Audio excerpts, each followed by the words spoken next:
আজকে আমাদের আলোচনার বিষয় হচ্ছে ভরক্রিয়া সূত্র। এই ভরক্রিয়া সূত্র বোঝার আগে আমরা একটু লবণের শরবত চেক করে আসি। এখানে তিনটা পাত্র দেখানো হয়েছে। তিনটা পাত্রের মধ্যে সোডিয়াম ক্লোরাইড আছে তথা লবণ আছে। আমরা যে খাবার লবণ খাই সে খাবার লবণ আছে। এখন আমি প্রত্যেকটা 1 লিটার বিকারের মধ্যে আমি সোডিয়াম ক্লোরাইড নিচ্ছি, বা অন্য কেউ নিচ্ছে। আমি মনে করলাম অন্য কেউ আমার জন্য আমাকে লবণের শরবত খাওয়াবে, এটার জন্য এই 3টা বিকারে তৈরি করে রাখছে। এখন এই প্রথম বিকার থেকে আমি 1 চা চামচ পরিমাণ লবণ খেলাম, তো আমি একটু স্বাদ অনুভব করলাম। তারপরে দেখা গেল যে এটা যদি আমি প্রথম ধরি, এটাকে যদি নাম্বার 2 ধরি, সেক্ষেত্রে নাম্বার 2তে খেলে পরে দেখলাম যে 1 চা চামচই খেয়েছি, বাট সেখানে লবণের তীব্রতাটা একটু মোটামুটি বেশি আছে, লবণাক্ততা বেশি আছে। এবং থার্ড নাম্বার থেকে ওরে বাবা, আমি কিন্তু 1 চামচই খেয়েছি। আমি প্রথম চামচ থেকে 1 চামচ পরিমাণ শরবত তত লবণের শরবত খেয়েছি, দ্বিতীয়টা থেকে 1 চামচ খেয়েছি, তৃতীয়টা থেকে 1 চামচ খেয়েছি। কিন্তু প্রথমটাতে আমার কিন্তু লবণটা সেভাবে আমাকে আসলে প্রভাব ফেলতে পারে না। আমার অভিব্যক্তি দেখে হয়তো সেরকম মনে হয়েছে তোমাদের। তো ঘটনা হচ্ছে যে একই পরিমাণ আমি প্রত্যেকটাতে পানি নিচ্ছি, কিন্তু আমি 3টা বিকার থেকে একই পরিমাণ 1 চা চামচ পরিমাণ করে লবণ খেয়েছি, কিন্তু একই পরিমাণ পানির বিকার থেকে একই পরিমাণ আমি লবণের দ্রবণ খেয়েছি, কিন্তু লবণাক্ততা কিন্তু আমি ভিন্ন ভিন্ন পেয়েছি। প্রথমটাতে দেখা যাচ্ছে আমি কম পাইছি, তার চেয়ে দ্বিতীয়টাতে বেশি পাইছি, তার চেয়ে তৃতীয়টাতে বেশি পাইছি। এখন কথা হচ্ছে যে আমি তো একই পরিমাণ 1 লিটার দ্রবণ থেকেই খেয়েছি, আবার একই পরিমাণ চামচ থেকেই খেয়েছি, তাহলে আমার লবণের পরিমাণ ভিন্ন ভিন্ন, মানে লবণাক্ততা কেন ভিন্ন ভিন্ন লাগলো? অবশ্যই তোমাদের উত্তর সহজ, তোমরা বলে দিতে পারবে। সেটা হচ্ছে তুমি বলবে যে এখানে লবণের পরিমাণ কম আছে, 1 লিটার পানির মধ্যে এখানে তার চেয়ে লবণের পরিমাণ বেশি আছে, এবং এখানে লবণের পরিমাণ তারও চেয়ে বেশি আছে। খুবই সহজ কথা। আচ্ছা, তাহলে কি বলা যেতে পারে যে তাহলে আমি যে 1 চামচ লবণটা এখান থেকে 1 চামচ যে লবণের দ্রবণ খাইছি, তাহলে ওই চামচের ভিতর যে লবণের দ্রবণটা ছিল সেই দ্রবণের ভিতর লবণের পরিমাণও কম ছিল। তার চেয়ে এখানে যে আমি 1 চামচ পরিমাণ লবণের দ্রবণ খেয়েছি, তার ভিতর লবণের পরিমাণ এইটার চেয়ে এটাতে বেশি ছিল, আবার এইটার থেকে অনুরূপভাবে এইটাতেও বেশি ছিল। অর্থাৎ যদি আমি এই বিকার 3টাতে চা চামচ দিয়ে চেখে দেখার আগেই যদি আমি লবণের পরিমাণটা ভিন্ন ভিন্ন নিই, তাহলে আমি একই পরিমাণ প্রত্যেকটা থেকে লবণের দ্রবণ তথা লবণের শরবতই যদি বলি, যেটা যদি খেয়ে থাকি, তাহলে আমার লবণাক্ততা ভিন্ন লাগছে এই কারণে, কারণ এখানে লবণের পরিমাণ ওই 1 চামচের ভিতর লবণের পরমাণু বা পরিমাণটা কম গেছে, এখানে তার চেয়ে বেশি আছে, এখানে তার চেয়ে বেশি আছে। অর্থাৎ সহজ কথায় আমার চা চামচের ভিতর অ্যাক্টিভ বা সক্রিয় লবণের যে পরিমাণটা সেটা তো কম বেশি হচ্ছে। এখানে আমি যে 1 চা চামচ পরিমাণ লবণ খেয়েছি, তাতে সেই চা চামচের পানির যে যতটুকু হয়েছে তার ভিতর লবণের পরিমাণটা বা অ্যাক্টিভ লবণের পরিমাণ ওই মুহূর্তে ওই চা চামচের মধ্যে অ্যাক্টিভ বা যেটা আছে ক্রিয়াশীল যেটা আছে সেটার চাইতে এখানে বেশি, তার চেয়ে এখানে বেশি। এখন যদি এটা লবণের দ্রবণ না হয়ে যদি অন্য কিছু দ্রবণ হতো, দেখা যাচ্ছে যে এটা যে সোডিয়াম হাইড্রক্সাইড হলো, সোডিয়াম হাইড্রক্সাইড ক্ষারের দ্রবণ, এটা সোডিয়াম হাইড্রক্সাইড ক্ষারের দ্রবণ, এটা সোডিয়াম হাইড্রক্সাইড ক্ষারের দ্রবণ। এখন আমি এই সোডিয়াম হাইড্রক্সাইড যে 3টা ক্ষার আছে, এই 3টা ক্ষারের ভিতর একই শক্তিমাত্রার কি যোগ করতে পারি? অ্যাসিড যোগ করলাম। সেটা হচ্ছে HCl অ্যাসিড যোগ করলাম, HCl অ্যাসিড যোগ করলাম, এটা তো HCl অ্যাসিড যোগ করলাম। এখন যদি তোমাকে প্রশ্ন করি, যদি আমি একই মানের একই মাত্রা যদি অ্যাসিড বা একই পরিমাণ যদি অ্যাসিড এইটার ভিতর যদি যোগ করি, তাহলে কোথায় বিক্রিয়াটা সবার আগে শেষ হবে, অর্থাৎ কোথায় বিক্রিয়াটা ফার্স্ট হবে? উত্তরটা হচ্ছে 3-এ ফার্স্ট হবে। কেন ফার্স্ট হবে? কারণ আমরা ইতিমধ্যে স্বীকার করে নিয়েছি এখানে যে সোডিয়াম ক্লোরাইডের বদলে যদি আমি ওইভাবে সোডিয়াম হাইড্রক্সাইডকে বিবেচনা করি, এখানে তুমি বলবে যে সোডিয়াম হাইড্রক্সাইডের পরিমাণটা বেশি আছে, অ্যাক্টিভের পরিমাণ 1 চামচের ভিতরে অ্যাক্টিভ যেটা আছে সেটার পরিমাণ বেশি আছে। ফলে এখানে সোডিয়াম হাইড্রোক্সাইডের পরমাণু অনুসংখ্যা বা অ্যাক্টিভকৃত অনুসংখ্যা অনেক বেশি আছে, যার কারণে এখানে কি হবে যে এখানে বিক্রিয়াটা সবার আগে হবে, এখানে তারপরে হবে, এখানে সবার শেষে হবে। তবে একটা জিনিস আমাকে মনে রাখতে হবে যে একটা জিনিসের বেশি পরিমাণ অর্থই যে সেখানে বেশি অ্যাক্টিভ সেটা কিন্তু বোঝাবে না। যেমন মনে করো যে আমরা দুইটা দলের মারামারি দেখতে চাই, ঠিক আছে? দুইটা দল, মনে করো যে আমাদের কলেজের মধ্যে রশি টানাটানি হচ্ছে, এক সাইডে আছে পাঁচটি মেয়ে, অপর দিকে আছে 10টি মেয়ে। এখন স্বভাবতই যদি জিজ্ঞাসা করা যায় যে কোন দল জিতবে দড়ি টানাটানি করার পর, আমার মনে হয় অধিকাংশ উত্তর দেবে যে যেই দিকে 10টি মেয়ে আছে সেই দিকেই দড়ি রশি টানার ফলে তারা জিতে যাবে। কিন্তু এটা কখনোই বলা সম্ভব না। কেন বলা সম্ভব না? কারণ ওই 10 জনের মেয়ের শক্তি চাইতে কিন্তু 5টা মেয়ের শক্তি বেশি হতে পারে, এটা একটা কথা।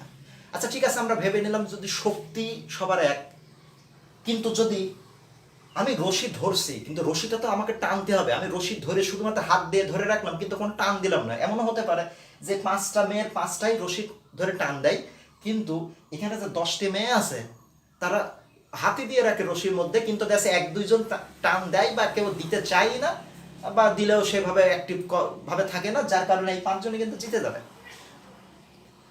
ফলে অ্যাক্টিভ বিষয়টা কি?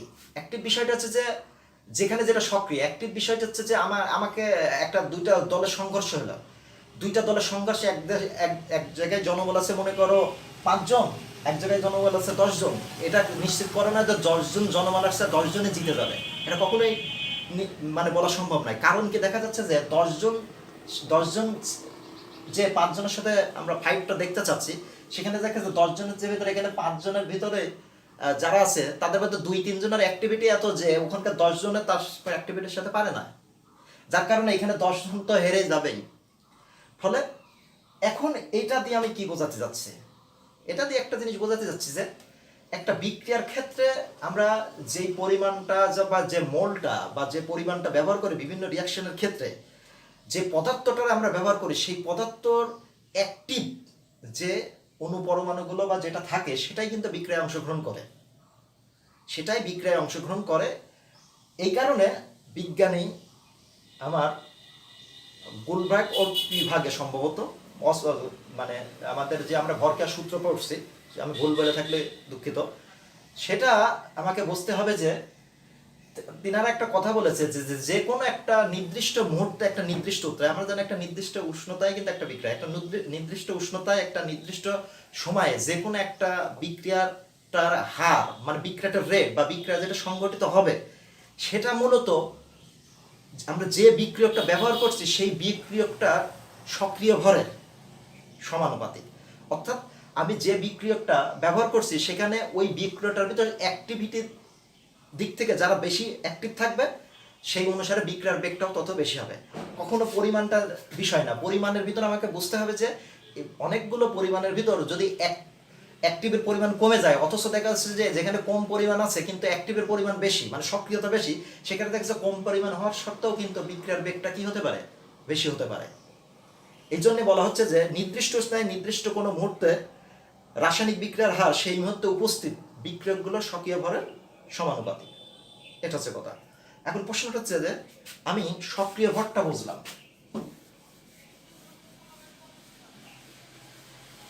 এই সক্রিয় ভরটা একভাবে বুঝলাম যে অ্যাক্টিভ যারা থাকবে তাদেরকে আমরা সক্রিয় বলবো, কিন্তু এই সক্রিয়টাকে মূলত দুইটা ভাগে বেশি বিবেচনা করা হয়েছে বিভিন্ন বইতে। তো সেটা হচ্ছে যে আমরা বিক্রিয়া ঘটানোর ক্ষেত্রে মোটামুটি দুইটা জিনিস ব্যবহার করি, সেটা হচ্ছে কঠিনের সাথে কঠিনেরও বিক্রিয়া হয়, কিন্তু আমরা কঠিনের সাথে কঠিনটাকে সেভাবে আলোচনা করব না, আমরা মূলত এখানে আলোচনা করবে লিকুইডের সাথে লিকুইড। আমরা এটাই বেশি পছন্দ করি যে একটা লিকুইডের সাথে একটা লিকুইডের সাথে মিশিয়ে দিয়ে আমরা বিক্রিয়া ঘটাইতে পারি, এটা একটা বিষয়। আর একটা আছে দুইটা গ্যাসীয় পদার্থ বিক্রিয়া ঘটাইতে পারে।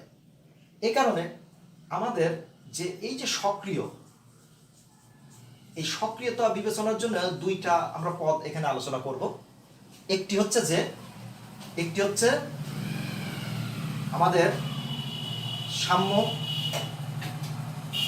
ধ্রুব, সেটা হচ্ছে যে কেসি আর একটা হচ্ছে কেপি। কেসিটা হচ্ছে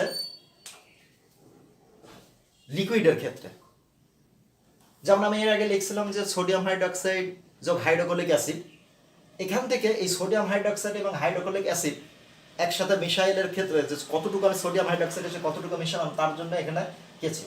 আর কেপিটা কি, যেমন আমরা নাইট্রোজেন যোগ হাইড্রোজেন এখান থেকে যে অ্যামোনিয়া রিয়াকশনটা লিখে থাকি সেটার জন্য আমরা কেপি বিবেচনা করব, মানে এটা প্রেসারের জন্য, এটা কনসেন্ট্রেশন বা ঘনমাত্রার জন্য। এই দুইটাকেই আমরা সাম্যধ্রুবক মূলত বলবো, কিন্তু সক্রিয়তা বা অ্যাক্টিভ, সক্রিয় ভর যেটা বোঝাচ্ছে যে এখানে সক্রিয়তা বোঝাচ্ছে যে ঘনমাত্রাটা এবং আংশিক চাপ যেটা মানে প্রেসারটা যেটা কাজ করবে, সেই প্রেসারটার জন্য সক্রিয়তার বিষয়টা বোঝা যাবে। এখন আমরা এটা সমীকরণ দিয়ে আলোচনা করলে হয়তো আর একটু ভালো বুঝতে পারবো। একটা সাধারণ বিক্রিয়া বিবেচনা করা যাক যে এখানে A প্লাস বি এবং সি প্লাস ডি, এটা একটা রিয়াকশন। এখন এই রিয়াকশনটা জন্য আমরা যে কথাটা বিবেচনা করব যে এখানে এ এবং বি বিক্রিয়ক, এই বিক্রিয়কগুলোর ভিতর অ্যাক্টিভ যারা আছে সেই অ্যাক্টিভটাই কিন্তু বা সক্রিয় যারা আছে তারাই বিক্রিয়া করে সি প্লাস ডি উৎপন্ন করবে। সেক্ষেত্রে আমি যদি ধরি এক্ষেত্রে সম্মুখ বিক্রিয়াটা ফরওয়ার্ড রিয়াকশন আর এটা হচ্ছে ব্যাকওয়ার্ড রিয়াকশন, তাহলে সম্মুখ বিক্রিয়ার গতিবেগ আর এফ ভেরিজিয়াস অফ এ বি।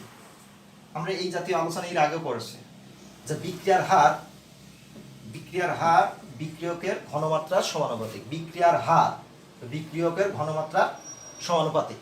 সেক্ষেত্রে ফরওয়ার্ড রিয়াকশনের ক্ষেত্রে এটা। এখন আর এফ সমান সাফিক্স আকারে লিখতে হবে K1 অফ এ, এটা পরিচয় কিন্তু আমরা বলছি, এটার নাম কিন্তু হার ধ্রুবক। অনুরূপভাবে আমরা পশ্চাৎমুখী বিক্রিয়ার ক্ষেত্রে বিবেচনা করতে পারি আর of backward concentrator A concentrator of D. সেক্ষেত্রে ব্যাকওয়ার্ড রিয়াকশনের জন্য গতিবেগ K2 হচ্ছে সি আর ডি।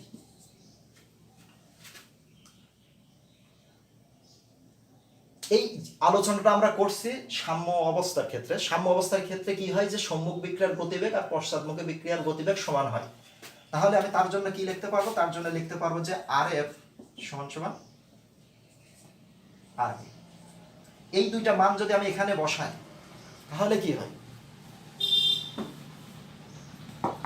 সেটা হচ্ছে যে K1 অফ এ বি সমান K2 অফ সি ডি, বা K1 by K2 C D A আর বি।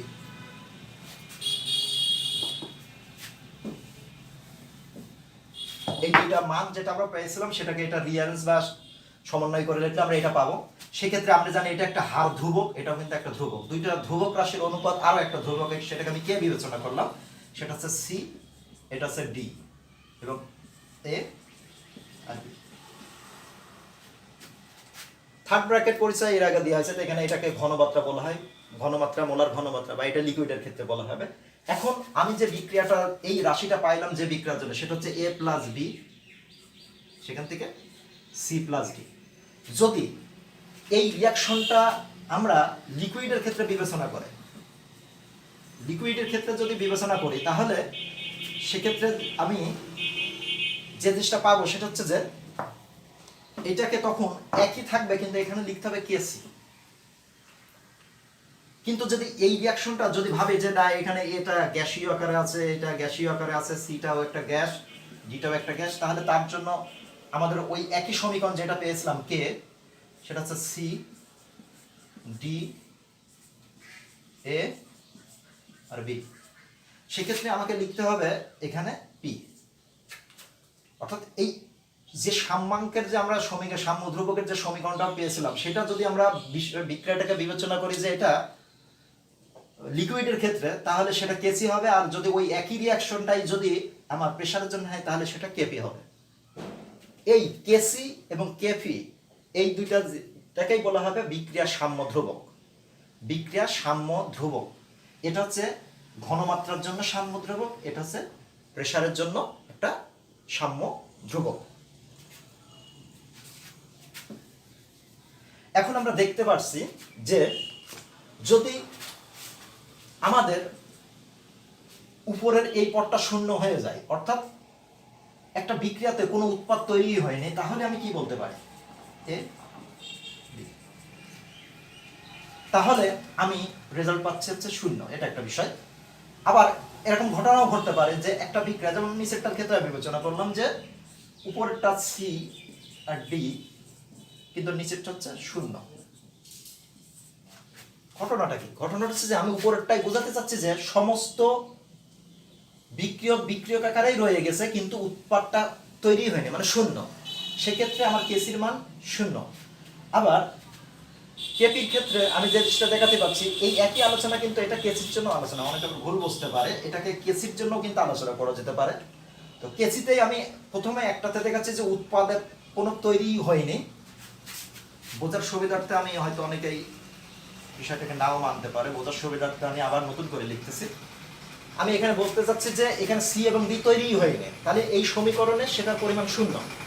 তাহলে এ এবং বিটা ভাগ করলে শূন্য পাবো। অনুরূপভাবে এখানে যদি আমি বলি যে না, এ এবং বি টোটালটাই বিক্রিয়া করে ফেলছে, সি এবং ডি তৈরি করছে, তাহলে তার পরিমাণ শূন্য, সেক্ষেত্রে ইনফিনিটি। কিন্তু একটা জিনিস বিবেচনা করা যাক, যদি এটা হয় যে এ প্লাস বি বিক্রিয়া করে এখানে শূন্য, মানে তৈরি হয়নি, তাহলে তো এই বিক্রিয়াটাকে এই দিকে আসছে, তো উভমুখী এই তীর দেওয়ার কোনো প্রশ্নই আসে না। এটা সহজ কথা, কারণ আমরা আলোচনাটা করছি একটা উভমুখী বিক্রিয়ার জন্য। কিন্তু যদি বলি যে আমার উৎপাদ তৈরি হয়নি, তাহলে উৎপাদ থেকে সেটা আবার বিক্রিয়কে আসবে, এটার জন্য তো কোনো উভমুখী বা সেখানে কোনো সাম্যাবস্থা তৈরি হয়েছে, এটা তো কোনো আলোচনায় প্রশ্নই আসবে না। অনুরূপভাবে যদি এটা হয় যে এটা সি প্লাস ডি ঠিক আছে, কিন্তু এটা সবই বিক্রিয়া করে এটা তৈরি করছে, সবই এটা বিক্রিয়া করে যদি এটা তৈরি করে, তাহলে এই পাশের পরিমাণটা শূন্য হয়ে গেছে। সেক্ষেত্রে এই পাশ থেকে ওই পাশে যাচ্ছে, সেটাও তো আর কোনো অর্থ বহন করে না। অর্থাৎ এই মুহূর্তে আমরা যে আলোচনাটা করছি সেটা হচ্ছে উভমুখী বিক্রিয়ার সাম্যাবস্থার উপর। এই সাম্যাবস্থা উভমুখী বিক্রিয়ার জন্য কোনো আলোচনা আর প্রযোজ্যতাই থাকে না, না এটা উভমুখী থাকে, না এটা সাম্যাবস্থা থাকে। যেহেতু আমরা কেসি এবং কেপি, কেসি আর নিচে আমরা কেপিও পাবো, এই দুইটা রিঅ্যাকশন ক্ষেত্রে আমরা কেপিও আলোচনা করতে হবে। যেহেতু কেপি এবং কেসি শুধুমাত্র একটা উভমুখী সাম্যাবস্থায় উপনীত হওয়া বিক্রিয়ার ক্ষেত্রেই পাওয়া সম্ভব। আবার যেহেতু এটা কোনোদিনও সম্ভব না যে শূন্য হবে উৎপাদের পরিমাণ বা বিক্রিয়াটা টোটালে বিক্রিয়া করে শূন্য হয়ে যাবে, সেটাও সম্ভব না। ফলে আমি বলতে পারি যে একটা বিক্রিয়ার সাম্য ধ্রুবক তথা কেসি অথবা কেপির মান শূন্য অথবা অসীম হতে পারে না। এটা একটা খ নম্বরের প্রশ্ন বা বিভিন্ন প্রশ্নে এসে থাকে যে তুমি কিভাবে বোঝায় বলবে যে সাম্য ধ্রুবকের মান কখনো শূন্য অথবা অসীম হতে পারে না। এইভাবে উত্তরটা